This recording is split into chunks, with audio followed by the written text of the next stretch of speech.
अस्सलाम वालेकुम, कैसे हैं आप सब। Welcome back to my channel. T10 league कराने के हवाले से बातचीत जारी थी क्रिकेट ऑस्ट्रेलिया एंड जो पाकिस्तान क्रिकेट बोर्ड है उसके माबैन। तो खैर मामला भी तय पा गए थे और बीसीसीआई ने भी खैर अपनी है कि इस हवाले से इंटरेस्ट शो किया है कि भाई T10 लीग वो करवाना चाहते हैं। तो खैर हमने यहाँ पे बात की थी कि T10 लीग से आपको कुछ भी नहीं मिलने वाला है, बल्कि मजीद बिगाड़ पैदा होगा प्लेयर्स के अप्रोच में, प्लेयर्स के माइंडसेट में, प्लेयर्स के इंटेंट में। मजीद है कि बिगाड़ पैदा होगा, मुझे तो खैर यही लगता है। बट स्टिल है कि भाई हमारे जो पीसीबी है वो अब खबरें ये हैं कि नेक्स्ट मंथ कुछ एग्जीबिशन मैचेस ऑर्गेनाइज किए जाएंगे, जिसके मतलब जिसमें कि बहुत से प्लेयर्स को बुलाया जाएगा, ओवरसीज प्लेयर्स भी होंगे। तो आई डोंट नो खैर किस लेवल की होगी या किस तरह की होगी, कौन कौन प्लेयर्स खेलेंगे। बट है कि खबर यही है कि नेक्स्ट मंथ से T10 के कुछ एग्जीबिशन मैचेस होंगे पाकिस्तान में। और है कि मुझे तो खैर इसमें कोई है कि मुफाद नज़र नहीं आता पाकिस्तान क्रिकेट का, बल्कि मुझे इसमें नुकसान ही नज़र आता है। आपकी सवाल से क्या राय है कमेंट सेक्शन में ज़रूर बताइएगा। और है कि इसके अलावा आबिद अली साहब के हवाले से खबर है कि भाई 10,000 फर्स्ट क्लास रन उन्होंने कर लिए हैं और ऑब्वियसली एक माइलस्टोन है and we all know that Pakistan के लिए भी उन्होंने खेला है। बहुत ही ज़्यादा फाइन बैट्समैन थे, पर स्टिल हमारे यहाँ यही एक है कि क्राइटेरिया रहा है कि भाई एक दो मैचेस में अगर आप फेल हो जाते हो या एक दो सीरीज में अगर आप फेल हो जाते हो तो फिर आप साइडलाइन हो जाते हो और फिर है कि वो परमानेंट साइडलाइन आप हो जाते हो। असद शफी की मिसाल हमारे सामने है, आबिद अली की मिसाल हमारे सामने है, फवाद आलम की मिसाल हमारे सामने है। तो खैर ऐसी बहुत सी मिसालें हैं, बहुत से ऐसे टैलेंट हमने ज़ाया कर दिए, बट स्टिल है कि चलो आबिद अली साहब ने 10,000 रन फर्स्ट क्लास के कंप्लीट किए। बट खैर अब आबिद अली का की वो क्लास नहीं थी कि वो पाकिस्तान के लिए खेलते। तो ये भी खैर एक पॉइंट है कि जो प्लेयर्स पाकिस्तान से खेलने के अहल नहीं हैं अब, वो भी है कि फर्स्ट क्लास क्रिकेट खेलते हैं। तो क्या ये जो यंगस्टर्स हैं उनके हक पे डाका नहीं है? चलो अब मैं ये नहीं कहती कि हमारे ये जो भी प्लेयर्स हैं ये इनको नहीं खेलने दिया जाए, भाई खेलने दो। बट वही बात है कि आप क्वांटिटी बढ़ाओ ना, आप टीम्स की तादाद बढ़ाओ ताकि हर प्लेयर को, स्पेशली यंगस्टर्स को चांस मिले, क्योंकि यंगस्टर्स ही हमारा फ्यूचर है। ये आबिद अली हो गए या असद शफीक साहब हो गए, ये है कि हमारा फ्यूचर नहीं है। ये ऑब्वियसली है कि इंटरनेशनल क्रिकेट से भी ऑलमोस्ट ऑलमोस्ट रिटायरमेंट ली नहीं है, बट ऑलमोस्ट ऑलमोस्ट है कि रिटायर हो चुके हैं, क्योंकि वो हमारे जो है कि फ्यूचर प्लान्स का हिस्सा नहीं है। तो फिर है कि उनका फर्स्ट क्लास क्रिकेट खेलना या कायदरअज़म ट्रॉफी खेलना, तो आई थिंक ये थोड़ा सा इनजस्टिस होता है उन यंगस्टर्स के साथ जो कि पाकिस्तान को एक अच्छे पॉसिबल मैनर में सर्व कर सकते हैं। तो उनको ज़्यादा चांसेस मिलने चाहिए, दैट्स व्हाट आई थिंक। और मैं ये नहीं कह रही कि भाई आप अपने जो भी इस तरह के प्लेयर्स हैं उनको नहीं खेलने दो, खेलने दो, बट तादाद बढ़ा दो भाई, तादाद टीम्स की तादाद बढ़ा दो, क्वांटिटी बढ़ा दो, क्वालिटी भी बढ़ाओ। बट है कि एटलीस्ट क्वांटिटी तो बढ़ाओ ताकि हर जो अच्छा प्लेयर है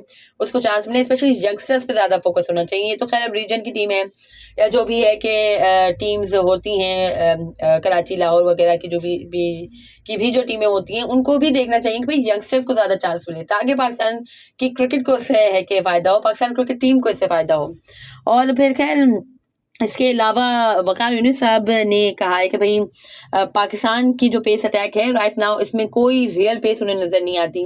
पाकिस्तान ने बहुत बार दौरे किए हैं ऑस्ट्रेलिया के, हर बार है कि कोई ना कोई अच्छे पेसर्स पाकिस्तान के पास रहे हैं एंड अच्छे जो एटलीस्ट है कि 145 प्लस की पेस से बॉल कराएं। बट राइट नाउ जो पाकिस्तान का बॉलिंग अटैक है उसमें slow medium pacer and medium pacers की तादाद बहुत ज़्यादा है, बहुत ज़्यादा क्या ओवरऑल है ही medium pacer and slow medium pacer.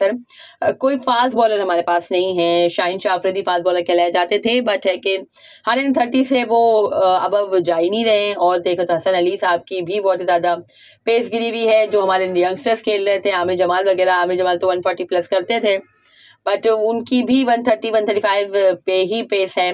जो हमारे इंजर्ड हो गए खुरम शहजाद साहब, उनकी भी यही पेस है। ओवरऑल तमाम जितने भी हम लेके गए हैं, अब देखना ये पड़ेगा कि अगर तो मीर हमजा को चांस मिलता है नेक्स्ट मैच में तो वो किस पेस से बॉलिंग करा रहे हैं।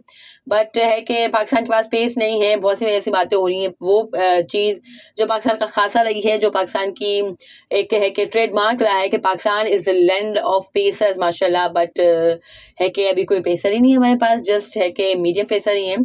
तो इस पे काम करना चाहिए, कहीं ऐसा ना हो कि मुस्तकबिल करीब में हम जो हमारी एक मेन स्ट्रेंथ समझी जाती है हम उसमें ही है कि उसको ही खो दें।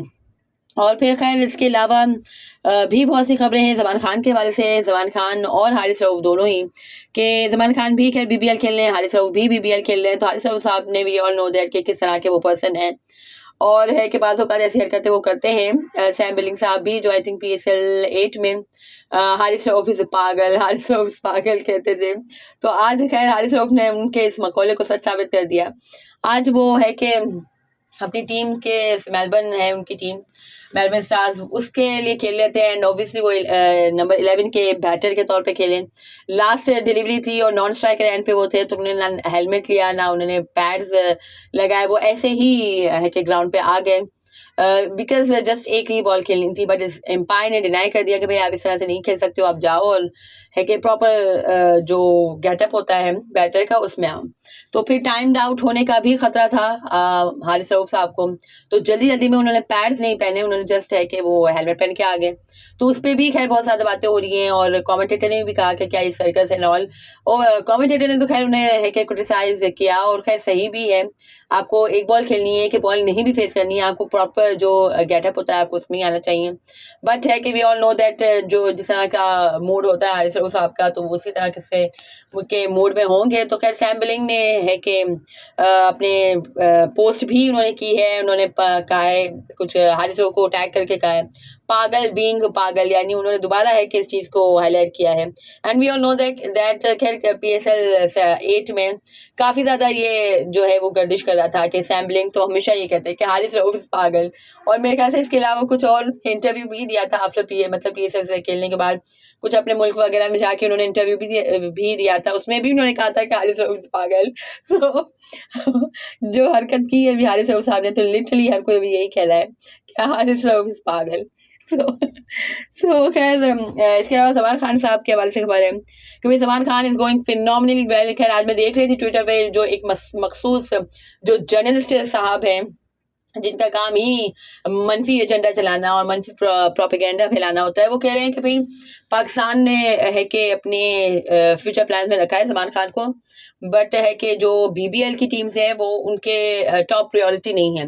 तो ये खैर उन्हें पता होना चाहिए कि टॉप प्रायोरिटी वो ज़मान खान को रख भी नहीं सकते, क्योंकि हम सबको पता है 4 मैचेस के लिए ही ज़मान खान उनको अवेलेबल हुए हैं, तो कैसे टॉप प्रायोरिटी में रखेंगे ज़मान खान को। एंड ज़मान खान की जो परफॉर्मेंसेज हैं वी ऑल नो दैट माशाल्लाह क्या ही ज़बरदस्त परफॉर्मेंस दी है उन्होंने। ग्लेन मैक्सवेल को ऐसी ज़बरदस्त यॉर्कर लगाई है कि वो क्लीन बोल्ड हो गए हैं, और भी यॉर्कर्स पे यॉर्कर्स वो ज़बरदस्त डाले जा रहे हैं। एंड आज भी कुछ उन्होंने 3 विकेटें ली हैं कुछ अपने 4 ओवर्स में, और है कि काफ़ी ज़्यादा इफेक्टिव बॉलर वो साबित हो रहे हैं अपनी टीम के लिए। बट पता नहीं क्यों हमारे लोग हम अपने ही प्लेयर्स के हवाले से इस तरह से मनफी प्रोपेगेंडा करते हैं, जो कि बिल्कुल भी सही नहीं है। सो खैर that was it from this video. अगर आपको मेरी वीडियो पसंद आई हो तो लाइक कीजिएगा, share it with friends and family, and do subscribe to my channel for more such content. Allah हाफिज़।